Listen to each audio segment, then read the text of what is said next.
हाय, मैं हूँ आपका अपना डॉक्टर ख़ान। पुराने लोग हैं, पुराने ऑडियंस हैं और आपका साथ मिलता रहता है, आपसे बात होती रहती है, बहुत अच्छा लगता है। और जो लोग हमारा चैनल पहली बार देख रहे हैं, तो उनसे मैं कहना चाहूँगा कि हमारा चैनल सब्सक्राइब कर लीजिए। और जो हमारे पुराने दर्शक हैं, उन्होंने भी अभी तक हमारा चैनल सब्सक्राइब नहीं किया है, तो चैनल सब्सक्राइब कर लीजिए, बेल आइकन दबाना ना भूलें। आज की वीडियो है लिंग के साइज़ के ऊपर। और एक तरह से इस पर मैंने बहुत रिसर्च की है, बहुत सवाल मेरे सामने आए हैं, क्वेश्चंस मेरे से पूछे गए हैं, मैंने एक सर्वे किया है। तो एक डॉक्टर के तौर पर भी सर्वे किया है और एक एनजीओ को भी मैंने ज़िम्मा सौंपा था, तो उसके बाद मैंने ये सर्वे का जो रिज़ल्ट है मैं आपके सामने रखने वाला हूँ। पहले शुरुआत करता हूँ एक सवाल से। सवाल और इस सोच की शुरुआत हुई थी जब मेरे पास मेरा एक पेशेंट आया और उसने कहा कि सर, मेरी पत्नी मुझसे संतुष्ट नहीं होती है और उसका कहना है कि तुम्हारे लिंग का आकार छोटा है। मैंने कहा कि तुम अपने लिंग का आकार नाप के मुझे बताओ। उसने मुझे अपने लिंग का आकार बताया, जो कि उत्तेजित अवस्था में लगभग उसका साइज़ 4.5 इंच के आसपास था। मैंने कहा कि ये आपका आकार सही है और इसीलिए लोगों के बीच में ये इतनी भ्रांतियां हैं। उसी बात को ध्यान में रखते हुए मेरे मन में बात आई कि मैं इसको भ्रम को दूर करूंगा। तो सबसे पहले लिंग के आकार के बारे में बात शुरू करने से पहले हम कुछ फैक्टर्स पे बात करते हैं। देखिए, दुनिया में अलग अलग तरह की नस्लें हैं। गोरे लोग हैं, ब्लैक पीपल हैं, और भारतीय मूल के लोग हैं, चीनी लोग हैं। तो इस तरह अलग अलग जो लोग होते हैं, अलग अलग नस्लों के हिसाब से लिंग का आकार अलग अलग होता है। जैसे कि जो ब्लैक पीपल यानी काले लोग हैं और जो गोरे लोग हैं, वो चूंकि लंबाई कदकाठी में भारतीयों की तुलना में ज़्यादा लंबे चौड़े होते हैं, तो उनके लिंग का आकार भी एक सामान्य गोरे या काले व्यक्ति के लिंग का आकार एक सामान्य भारतीय व्यक्ति के लिंग के आकार से बड़ा ही होता है। दूसरी बात, कुछ जो जैसे चीनी मूल के लोग होते हैं, जिसमें जापानी, चीनी और कोरियन सभी आ जाते हैं, इनका हाइट भी इनकी कम होती है, तो इनके लिंग का आकार भी कम होता है। अब ये तो बात हो गई कि कौन सी नस्ल के लोगों के लिंग का आकार कितना ज़्यादा बड़ा होता है। फोकस करते हैं हम भारतीय उपमहाद्वीप यानी जो इंडियन सब कॉन्टिनेंट है, जिसमें इंडिया है, पाकिस्तान है, बांग्लादेश, नेपाल, श्रीलंका, भूटान और मालदीव है।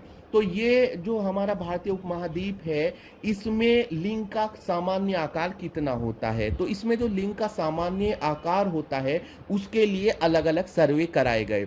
अगर आप ये सोच रहे होंगे कि भला लिंग के आकार का सर्वे कराए जाने की ज़रूरत क्या है, व्हाट इज़ द पॉइंट, तो पॉइंट है क्योंकि कंडोम कंपनीज को कंडोम बनाने होते हैं, इसके लिए सर्वे कराए जाते हैं। सर्वे के अनुसार ये पाया गया कि उत्तेजित अवस्था में एक सामान्य भारतीय पुरुष के लिंग की लंबाई 5 इंच के अराउंड होती है। मैंने आपको एवरेज बता दिया, जो कि 4 से 6 इंच मान लीजिए, 5 इंच होती है। और मोटाई होती है 1.5 से 2.5 इंच के बीच में। यानी मोटाई का मतलब ये परिधि है, आप इसको तागे की सहायता से, धागे की सहायता से आप इसको माप सकते हैं, मेजर कर सकते हैं। यहां पे ये मैं बात स्पष्ट कर दूं कि ये औसत आकार है, और कितने आकार के नीचे का जो व्यक्ति है उसको सीरियसली अपने लिंग का आकार बढ़ाने के बारे में सोचना चाहिए। ये इंडिविजुअल सोच हो सकती है, उसके लिए चिकित्सक का परामर्श ज़रूरी होता है। मैं पुनः फिर से ये बात स्पष्ट करना चाहूँगा, एक सामान्य भारतीय व्यक्ति के लिंग की लंबाई 4 से 6 इंच के बीच में होती है।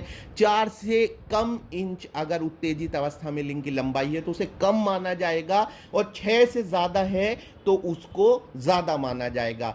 अब इसमें 3 इंच की अगर हम बात करें, 3 इंच से कम अगर व्यक्ति के लिंग की उत्तेजित अवस्था में लंबाई है, तो ये माना जाता है कि व्यक्ति माइक्रोपीनिस नाम की एबनॉर्मेलिटी का शिकार है। उसमें आपको डॉक्टर की सलाह की जरूरत पड़ती है। लेकिन अगर आपके लिंग का आकार 3 इंच से ज्यादा है परंतु 4 इंच से कम है, या आप 4 इंच का होने के बावजूद भी लिंग की लंबाई बढ़ाना चाहते हो, उसके लिए विभिन्न प्रकार की डिवाइसेस आती हैं, दवाइयाँ आती हैं, वो आप इस्तेमाल कर सकते हैं चिकित्सक के परामर्श के हिसाब से।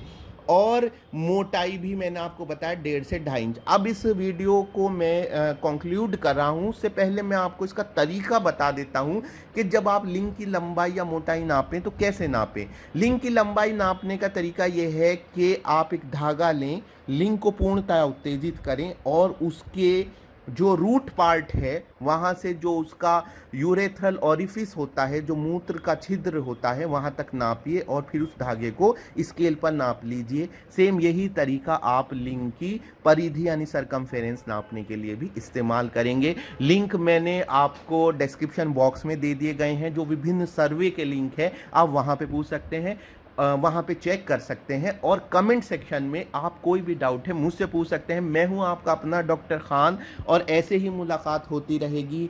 आपके मन में कोई सवाल है तो बिना देर कीजिए लिख भेजिए। मिलते हैं अगली वीडियो में। शुक्रिया।